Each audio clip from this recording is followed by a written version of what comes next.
रामकृष्ण के जीवन में एक और उल्लेख है। उन्होंने सभी धर्मों की साधनाएं की।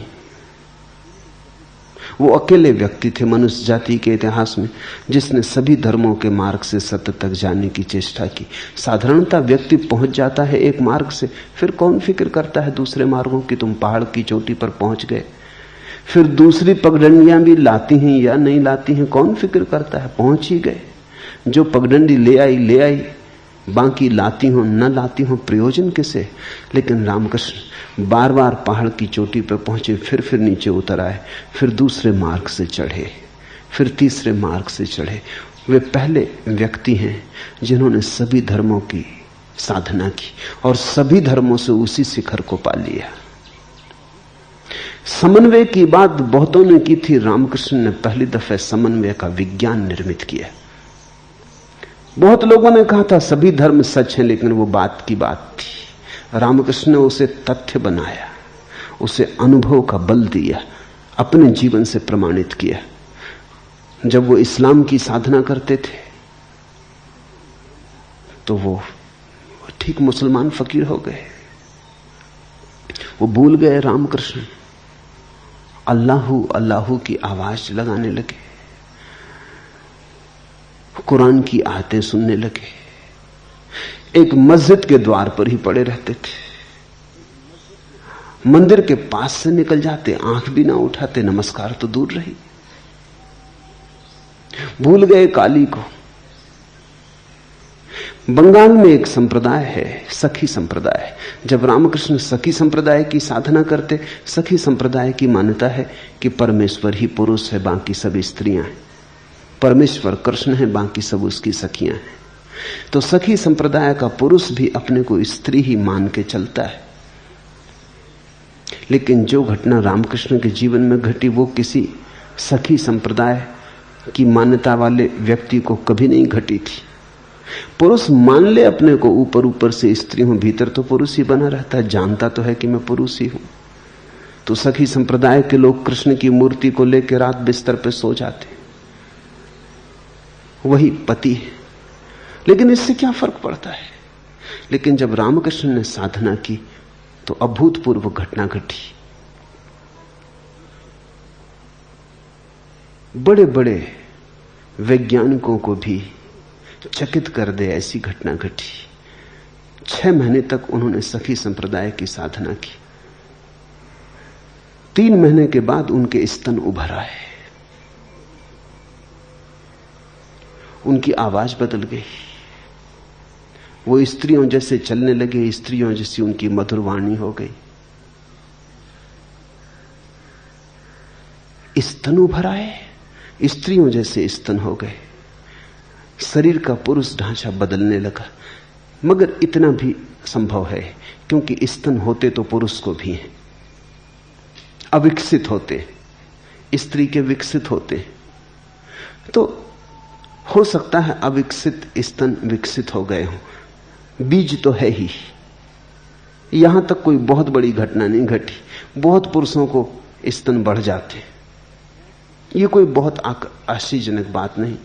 लेकिन 6 महीने पूरे होते होते उनको मासिक धर्म शुरू हो गया, तब चमत्कार की बात थी।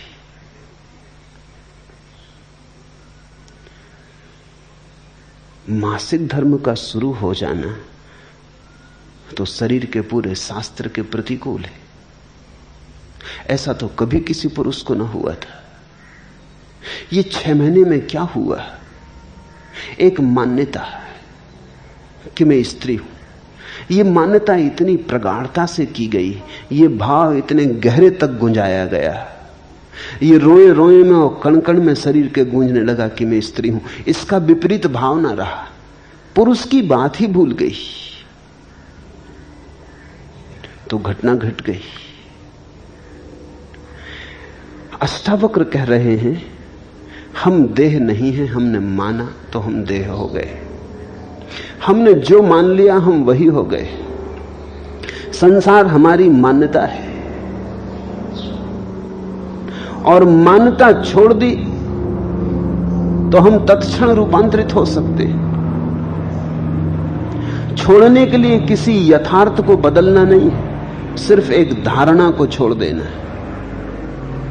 हम वस्तुतः अगर शरीर होते तो बदलाहट बड़ी मुश्किल थी। हम वस्तुतः शरीर नहीं है। हम वस्तुतः तो शरीर के भीतर छिपा जो चैतन्य है वही, वो जो साक्षी दृष्टा है। देहाभिमान पासेन चिरम बद्धो असि पुत्रक बोधो अहम ज्ञान खड्गेन तन्निकृत सुखी भव। उठा बोध की तलवार,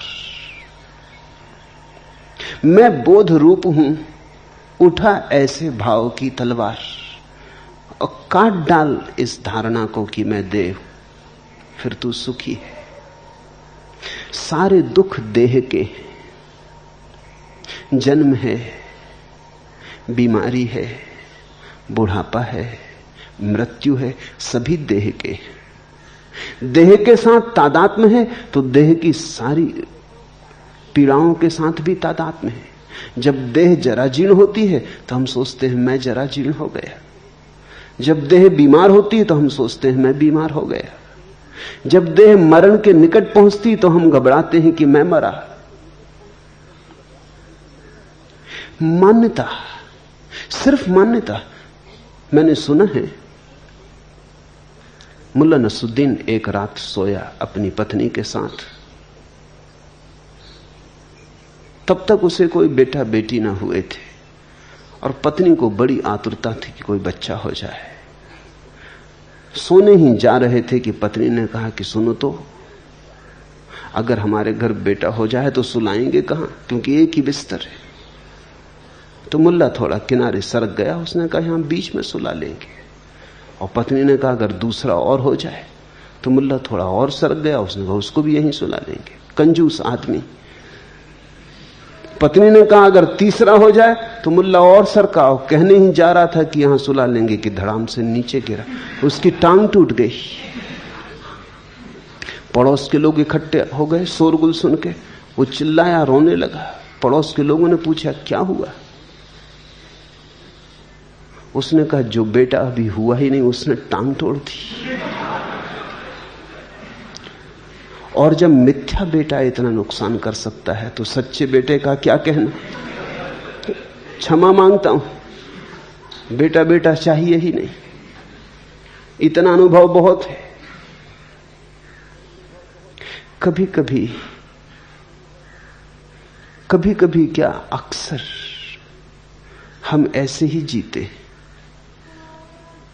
मान लेते, फिर मान के चलने लगते। मान के चलने लगते हैं तो जीवन में वास्तविक परिणाम होने लगते। मान्यता चाहे झूठी हो, बेटे वहां थे नहीं, लेकिन टांग असली टूट गई।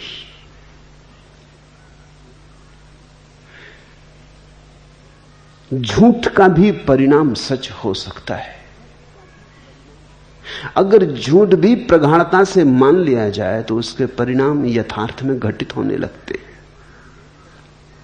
मनस्विद कहते हैं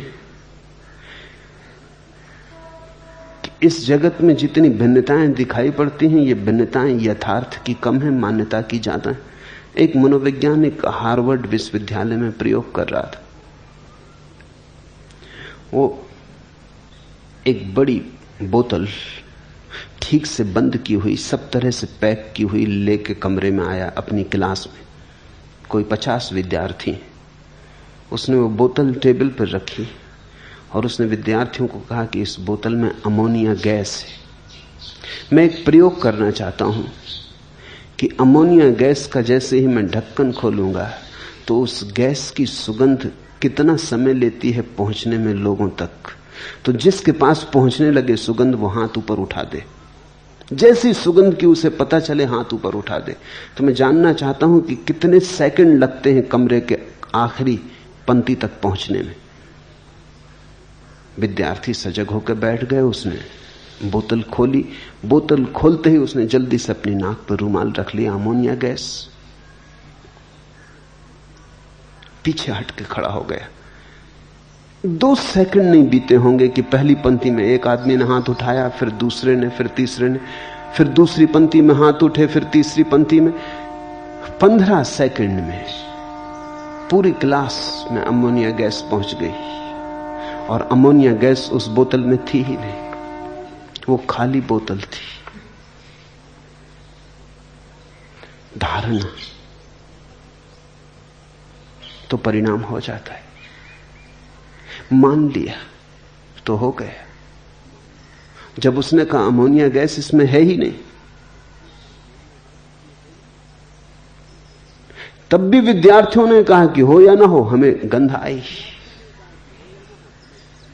गंध मान्यता की आई, गंध जैसे भीतर से ही आई, बाहर तो कुछ था ही नहीं। सोचा तो आई। मैंने सुना है एक अस्पताल में एक आदमी बीमार है, एक नर्स उसके लिए रस लेके आई, संतरे का रस। उस रस लाने वाली नर्स के पहले ही दूसरी नर्स उसे एक बोतल दे गई थी कि इसमें अपनी पेशाब भर के रख दो परीक्षण के लिए। वो थोड़ा मजाकिया आदमी था, उसने उस बोतल में संतरे का रस डाल के रख दिया। जब वो नर्स लेने आई बोतल तो वो जरा चौंकी, क्योंकि ये रंग कुछ अजीब सा था। तो उस आदमी ने कहा, तुम्हें भी हैरानी होती, रंग कुछ अजीब सा है, चलो मैं एक दफे और इसे शरीर में से गुजार देता हूं, रंग ठीक हो जाएगा। वो उठा के बोतल और पी गया। कहते हैं वो नर्स बेहोश होकर गिर पड़ी, क्योंकि उसने तो यही सोचा कि यह आदमी पेशाब पिए जा रहा है। फिर से कहता है कि एक दफा और निकाल देते हैं शरीर से तो रंग सुधर जाएगा, ढंग पे हो जाएगा, यह आदमी कैसा है। लेकिन वहां केवल संतरे का रस था। अगर पता हो कि संतरे का ही रस है तो कोई बेहोश ना हो जाए। लेकिन यह बेहोशी वास्तविक है, यह मान्यता की है। तुम जीवन में चारों तरफ ऐसी हजारों घटनाएं खोज ले सकते हो जब मान्यता काम कर जाती, मान्यता वास्तविक हो जाती।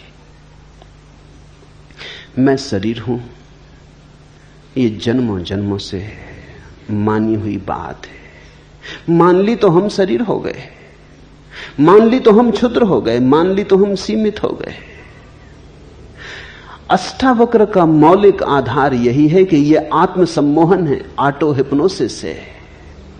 तुम शरीर हो नहीं गए हो, तुम शरीर हो नहीं सकते हो। इसका कोई उपाय ही नहीं है। जो तुम नहीं हो वो कैसे हो सकते हो? जो तुम हो तुम अभी भी वही हो। सिर्फ झूठी मान्यता को काट डालना है। उस पास को मैं बोध हूं इस ज्ञान की तलवार से काट कर तू अभी सुखी हो जा। ज्ञान खंगेन तत् निष्कृतम त्वम सुखी भव। अभी सुख को जगा ले, क्योंकि सारे दुख हमारे उस मान्यता के पिछलग्गू हैं कि हम देह